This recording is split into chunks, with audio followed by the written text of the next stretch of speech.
What? Ah, yes, kids say the darndest things, don't they?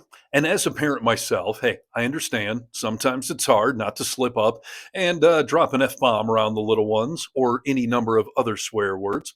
But what I do not do is grab my kids, take them into a public bathroom, and swear at them on purpose.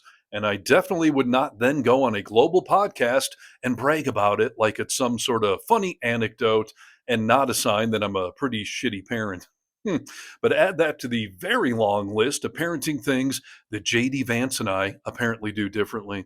So hit subscribe to Really American Media and make sure your kids can't hear this video because shit's about to get real. And as far as JD Vance goes, remember, he thinks that having kids is so important that you could not possibly be a good leader without having kids.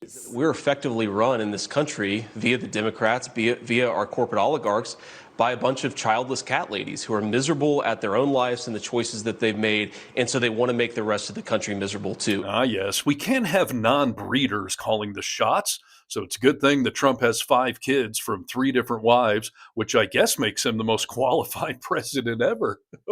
Just threw up in my mouth.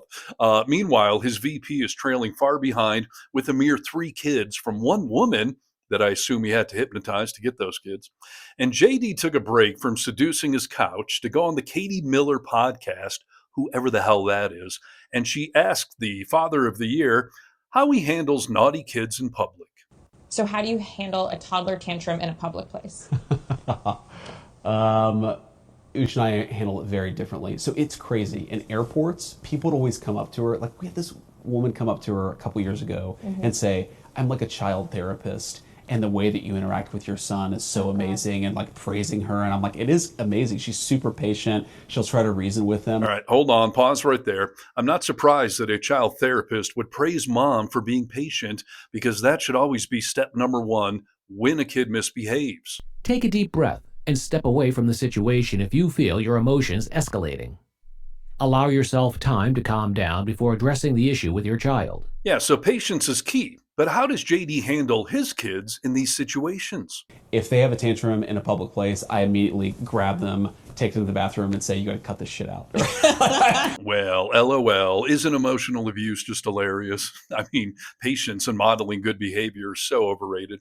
And do you know why he said that he pulls them into a bathroom to do this? Because he knows it's wrong and he doesn't want anyone to see that. I mean, that's sort of abusive behavior 101. Don't let the neighbors see.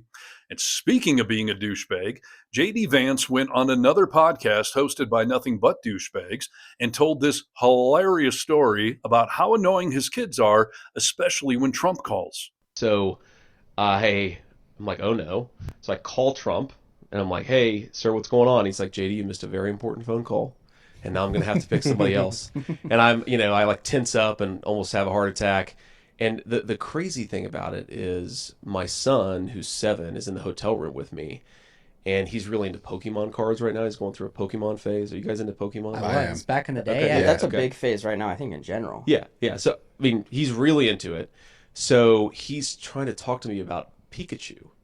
And I'm on the phone with Donald Trump, and I'm like, son, shut the hell up for 30 seconds about Pikachu. This is the most important phone call of my life. Please just let me take this phone call. And I'm sure that's going to be a core memory that his son will discuss in therapy someday. Listen, don't ever tell your kids that there's something more important than them while simultaneously talking down to them and demeaning what they're into, because the brain of a child is a sponge and it will absorb whatever you soak it in. And that, by the way, is also why you don't swear around kids, because this will end up happening. I sort of get away with it. I don't think that anybody notices who I am. And we're sitting there, and my son drops one of those Biscoff cookies in between the seat, and he looks at me and he says, Dad, well, fuck. And again, I love that he tells these stories to a global audience and then just laughs. Something tells me his wife does not find these little stories to be quite as funny. And as your kids get older, I understand swearing around them becomes a little more acceptable. But his kids are currently 3, 5, and 8 and acting like kids act at that age, which also happened back on Inauguration Day.